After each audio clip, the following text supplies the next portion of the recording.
ti sei approcciato alla vite, al vino? Mi sono approcciato per caso, dopo i velisti per caso, i vignaioli per caso. Sì, nel senso, sì.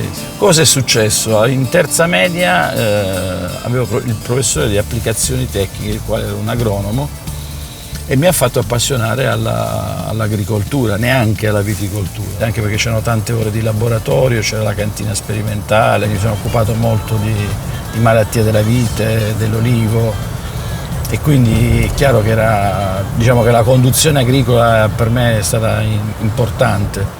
E queste sono le vigne più vecchie che ho, di qua nasce l'S, sono piante di un secolo di vita. Una volta potate qualcuno le ha definite delle braccia rivolte al cielo. Non c'è un vero e proprio sesto d'impianto, sono state messe un po' così alla carlona.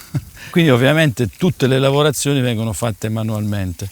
Questa io prima la conducevo, ce l'avevo in affitto, era di proprietà di uno dei miei collaboratori stretti, una persona avanti negli anni che abbiamo purtroppo perso lo scorso anno, quindi è un fatto affettivo nei riguardi di queste vigne, ma soprattutto nei riguardi di questo collaboratore che mi ha dato una grossa mano, si chiama Palmomi, che è morto a 80 e passanni, tra l'altro è morto in vigna, non qui, in un'altra vigna che possedeva. Si è rifiutato di andarsene dalla vigna? Ancora lavorava? Lui, sì, no, fino perché continuava a condurre queste vigne sue, e questa poi me l'hanno venduta gli eredi, insomma, la figlia.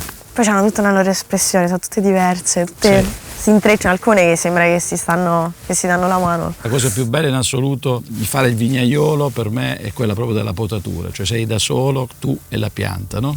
E quindi è un momento bellissimo, intimo. Quindi quando sono in questa vigna mi rigenero.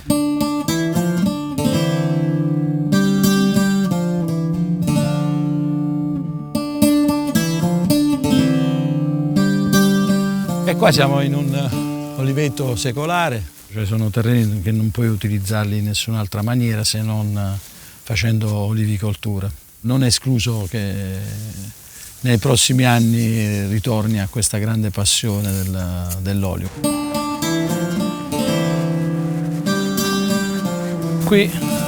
Qua gli manca un occhio, vedi? Qua c'è un occhio, questo è il naso, sembra un po' la testa di qualcuno, di qualche statua. Poi ognuno ci vede quello che vuole, giustamente, certo, quindi sì. Certo.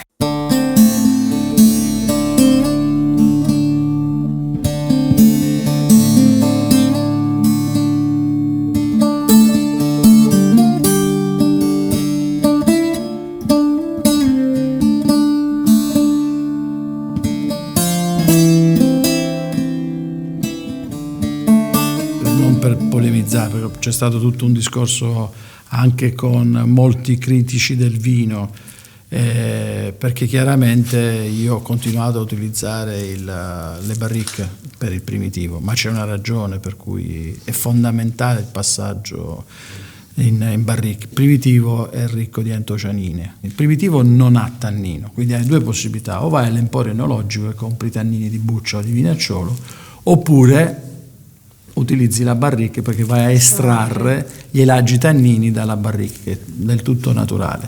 E questa è una cosa che avviene attraverso la microossigenazione. E avvengono queste reazioni di polimerizzazione, quindi alla fissazione degli antociani e ai tannini.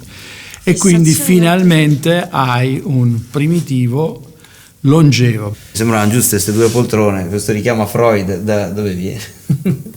Ma è nato tutto per caso, perché in realtà quando ho prodotto nel 2004 l'ES avevo costituito un panel familiare, quindi c'era un amico sommelier, il quale aveva fatto studi di psicologia. Ci stavamo annotando tutte le sensazioni che riuscivamo a percepire di quel vino, no? Perché in realtà non avevamo ancora deciso come chiamarlo. A un certo punto lui era lì che assaggiava il vino ed era esaltato, che fa: questo secondo me è l'S di Freud. In realtà l'S è il principio del piacere, la passione pura, la passione sfrenata, è quella che poi ci ho messo io nella produzione di quel vino.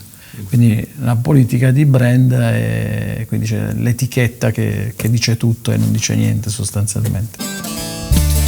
Che mi ricorda non mi ricorda nulla, perché non ce l'ho questi ricordi da bambina, non ho avuto il piacere di stare in mezzo. No, la forma, così cosa immagini, cosa che sia? No, mi ispirava questa prepotenza ad allargarsi con la parte sottostante. Qui c'è una base, la Mi fondamenta. piaceva, sì, mi piaceva. Bella tosta. Perché è come se fossero due braccia che mi accolgono e mi vogliono abbracciare, e poi in realtà su si riapre così, e poi secondo me lo immagino come se si rintrecciasse, e quindi è molto mi dà fiducia. Andiamo, vogliamo entrare solo qui? Mi ero messo le scarpe della prima comunione. Scarpe bianche. Aspetta di petto. Alla nobiltà di Puglia e all'eleganza, no? Grazie.